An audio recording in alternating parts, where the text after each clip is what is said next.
A Silence That Carries, being the true account of Second Lieutenant Joshua Liston upon the planet Ikarie. A short story by Neil M. Thorne. When first showing up on long-range sensors, the honour of naming the newly discovered planet fell to Ensign Carter. After much thought, he decided to christen it Ikarie, after one of the ancient films he had seen in the archives. It was certainly better than some other suggestions given in the past, but likely it would never have been given another thought had the first images not sent back revealed something truly amazing. From a distance, Ikarie appeared like any other world we have come across, with no detectable signs of life and barely a breathable atmosphere. What made it different was that clear and undeniable traces of civilization were visible upon the surface. All too regrettably, however, though image after image revealed great gleaming cities reaching high into the sky, they all lay in ruin. There was no life to be found anywhere.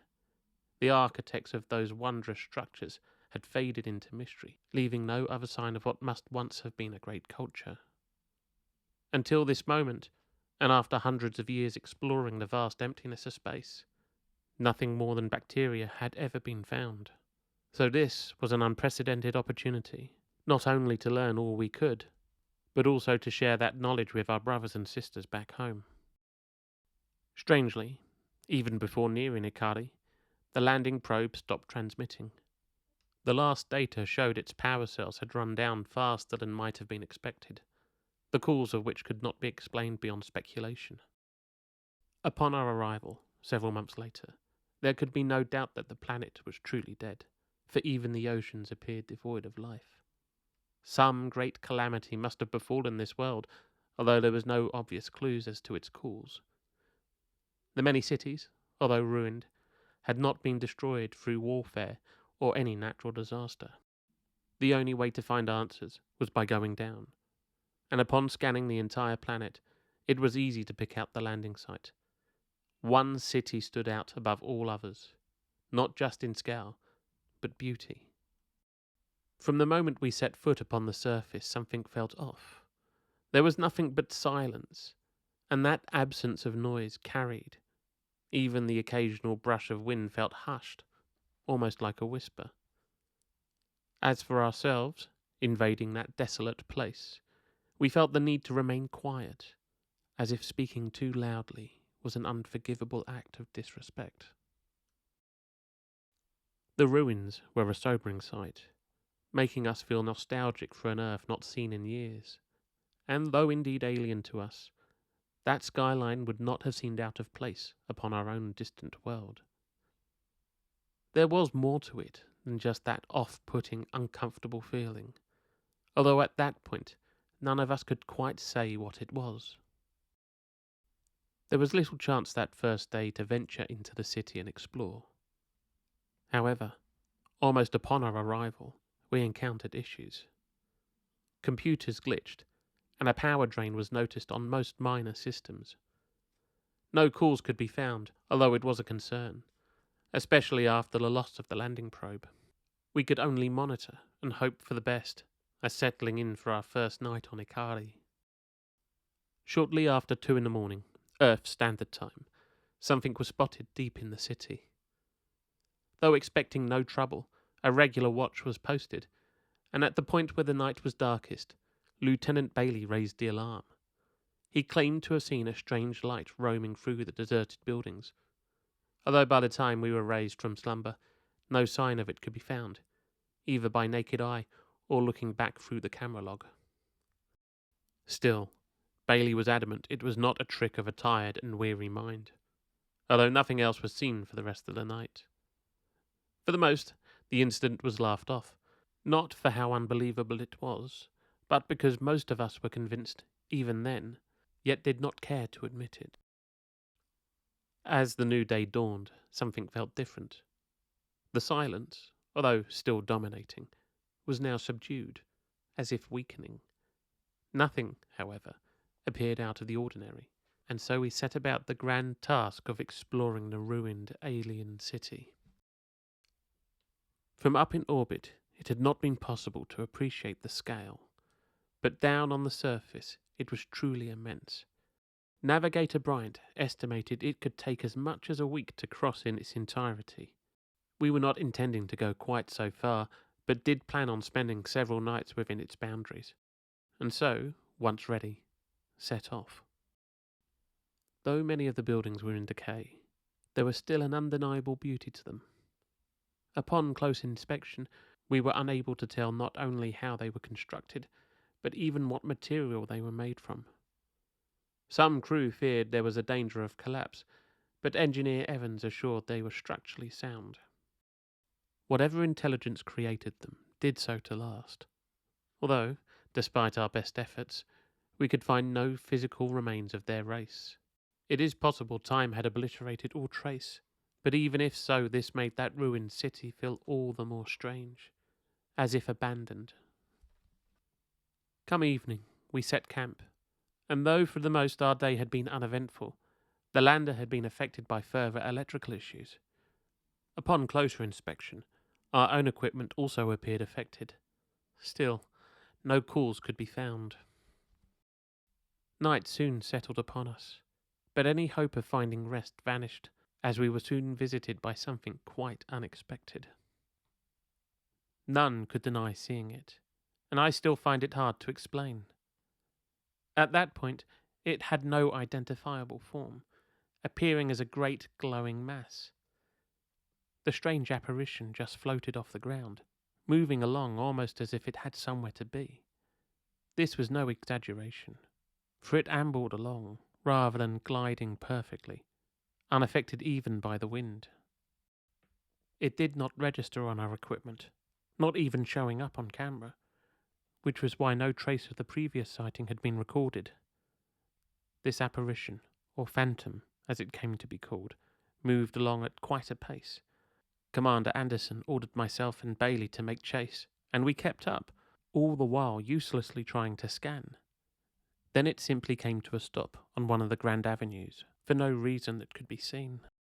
For a brief moment that strange glowing mass became brighter, and although questioning it now, I swear it began to take on more of a form, before popping, quite silently, out of existence, as if it had never been there at all. We remained there for quite some time, just in case, but it did not return. Attempts were made to explain this unexpected occurrence, but it was even more of a surprise to learn that base camp had not only witnessed our encounter from their distant vantage point, but also many others as well. In excess of 20 individual roaming lights were spotted, all disappearing within moments of one another. Many theories were offered, yet the suggestion these phantoms were actually ghosts stuck with us the most, for isolated in the depths of that dead city, it was easy to imagine the planet was haunted. From orbit, the captain told us our priority was to find out what they were, although being forced to rely upon our own senses alone, this was easier said than done. Come the first light of morning, it was hard to believe any of it had happened at all. All we could do in the meantime was continue our exploration of the ruins. The day itself went without incident, despite our instruments continuing to suffer from increasing power loss, an issue felt doubly at the lander. Clearly this planet was having some effect, and we speculated it must have something to do with what we had witnessed the night before. By the time the sun set, we had made it even deeper into the city, and gotten what rest was possible before darkness fell entirely. Within just an hour, the phantoms returned. This time there were several in close vicinity, just floating by, with even more visible further out. To begin with, they were faint, becoming more luminescent the darker it became, making us wonder if they were about during the day as well, just not visible. Still, this did little to explain why their numbers were increasing. As before, no trace could be detected, which frustratingly wasn't enough for all of the crew. From the start, the commander had made it clear that there was to be no direct contact with the phantoms, but for Ensign Aldridge, the lack of progress and his curiosity became too much to resist. When the next phantom came our way, Aldridge stepped right into its path, his scanner held aloft. He was ordered to step down, but even had he heard, there would not have been the time to do anything. The moment the phantom came into contact with him, there was a great discharge of energy. The creature's essence became stronger, taking on more of a physical form, with gangly limbs and even a strange-looking bulbous head becoming vaguely visible. We stood in shock, both amazed and in dread, for in that same moment the ensign collapsed to the ground and did not move again. Once safe to do so, we rushed to our fallen comrade. He was dead. Attempts were made to revive him, but there was nothing to be done. After, we pulled back to a position of safety and remained on high alert for the rest of the night. Only with the coming of dawn did the phantoms fade once more. Without a doubt we were dealing with a life form, although to what extent was open to debate. They had been completely oblivious to our presence, and when coming into contact with the ensign, the phantom carried on as if unaware of what even happened. What befell our unfortunate comrade began, in some way, to explain the mystery. Second Medic Young stated that what killed Aldridge, on the most basic level, was that the life had been drained from him. His nervous system was completely fried. Further to this, his scanner had fared a similar fate, and was impossible to recharge. Without a doubt, we were responsible for the phantoms being there, just by our very presence. There was no intent on their part. They were merely echoes, and through some unknown process, had been feeding on our various power sources brought down to the surface. This in turn posed a greater problem. Upon raising the lander, we learned that despite being free from ghostly encounters, the drain upon their onboard systems had worsened. Within just one standard planetary cycle, there might not be enough power left to even launch. Being 2 days' walk into the city, this was not good news. True enough, our search had been slow, but even at full pace, there seemed no way of avoiding another night within the ruined city. In addition, the flight commander did not want to run the risk of coming to assist us. There was only enough power to get off the ground once, and we could not endanger all for the sake of ourselves alone. Further to that, if not making it back to the launcher in time, we were to be left behind to fend for ourselves. It was not the ideal outcome, but despite the harshness of that decision, we each understood the reason behind it. Every mission carries a risk, and each of us knew this before signing up. Every effort would be made to ensure our safe return, but it would not be easy, nor guaranteed. Wasting no more time, we collected ourselves and took only what was needed. To our great regret, this meant abandoning the body of Ensign Aldridge. At the best of times, none of us would leave a comrade behind, but to carry out that duty would be to our own risk, and he would not have wanted that. Despite time being of the urgency, we at least spared a brief moment to say a few words and leave an offering behind, before letting him rest in that eternal and most beautiful of ruins. Over the course of the day, we made steady progress, but no matter how fast our pace, there was no way to outrun the coming of night. Then, only as the last of that wonderful daylight disappeared, the phantoms returned, as if always having been there.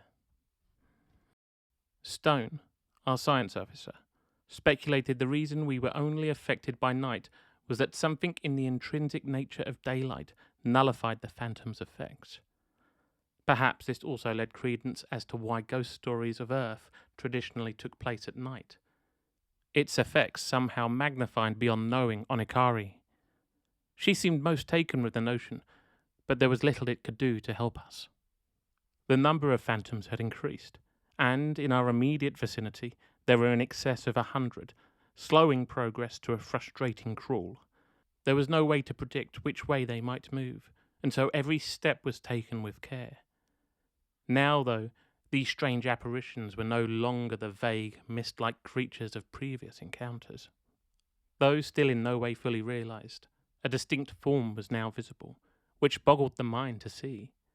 They appeared to have differing numbers of limbs. Some had 2 legs, others 4, but most plodded ungainly through the streets on 3. It was also the same for their arms, although individually those numbers did not match. Their heads also appeared over-large and bulbous, but without any distinctive detail. A part of me wished it were possible to stay and study these creatures, and it was a disappointment we were unable to capture them digitally. For how else could anyone back home even begin to believe what we had seen? After only 2 hours, we had all but come to a stop, and were quickly falling shy of our deadline, forcing Commander Anderson to make the most drastic of calls. We were to split into smaller groups, and then, with all haste, make our way back to the lander, alone.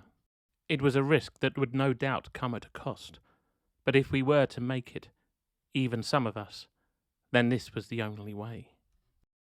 I was partnered with Bailey and Vines, and though able to move faster, our speed gave little time to react. Over the next few hours we had many close calls, although it was a surprise we managed to get as far as we did without incident. The critical moment, however, came in the dying moments of the night. Despite being constantly on the move, the 3 of us were struggling to keep the pace. The others had made it back to the lander, and though time was running out, each of us pushed all the harder. What followed is hard to remember, even now, and most of the gaps have been filled in by my comrades. Rounding a corner, we came head to head with a group of phantoms. Bailey and Vines just about managed to avoid them, but I was not so fortunate. Just as I moved, it did so as well, and in that moment, we made contact. I recall nothing but blinding pain, more intense than anything I have ever experienced, and felt my life being drained away. But what I saw in that moment will stay with me for as long as I remain in this universe. As it came to be, I did not die in that moment. After a few minutes I was revived, and those still alive felt all the worse for it. I could not understand how I survived, but Vines explained that the moment of contact happened in the exact instant the sun broke over the horizon. I was caught just as the phantom disappeared, meaning I was saved through nothing more than sheer good timing. The threat of the phantoms may have passed, but the deadline for reaching the launcher was almost upon us. I was in no fit state to move, and told the others to leave me behind, but to their good credit, they refused. I may not have been fully coherent for the remainder of that journey, but still felt fully aware of how long it was taking us. All too soon the strain became too much for my crewmates. They could carry me no further. Collapsing, I recall the sound of the lander's engines firing up, after which I fell into a land of strange dreams. I believed, in those last moments of consciousness, that the commander had no other choice but to leave us behind. Only upon waking was it to the safety of the mothership. Ikarie was several days behind, and to my great surprise it had been over 2 weeks since I lost consciousness. The chief medic had put me into a coma to help my body recover, and for a while it had been touch and go, but finally my condition had improved enough to be woken. From what I am told, although being forced to launch, the commander had ordered the pilot to pick us up en route. Being so close by, he had not been prepared to leave us behind. Fortunately, the decision came without cost, and, although I would not have wished to have been the cause of my comrades' demise had the situation turned out different, I am grateful they were willing to take the risk. The prospect of being abandoned on a dead world, never again being able to see the shores of Earth once more, was a fate that did not bear dwelling on. I am proud to be a member of this crew, to know that each would risk their life for the sake of their fellow brother or sister. In the weeks since, I have had time to reflect upon my experiences of that ghostly world, and what happened to me there. It was like nothing we have ever come across in all our travels, nor ever will again. More than that, however, what happened after I came in contact with the phantom will always remain with me. It may have been over in a blink of an eye, but in that brief instant between life and death, I saw what could only have been that ruined city in its heyday, without a blemish or crack in sight. As beautiful as that fallen metropolis may be now, the sight I beheld was far more breathtaking. Somehow, it was as if I were able to see through the phantom's own eyes. It was tragic to behold the unknowable heights that strange culture rose to, only for it all to have been lost. I have shared all this with my superiors, and though asking me to describe everything in as much detail as possible, I am not entirely certain they believe me, although I too still harbour doubts it was all a fevered dream. The doctor cannot be certain how my health may be affected in the long term. Regardless, I am fortunate to have survived at all. How many years might have been taken from me will not be known until my final days in this universe. Until then, I shall continue about my duties, although at night will dream of that mysterious city, thriving and alive, although only ever in my mind.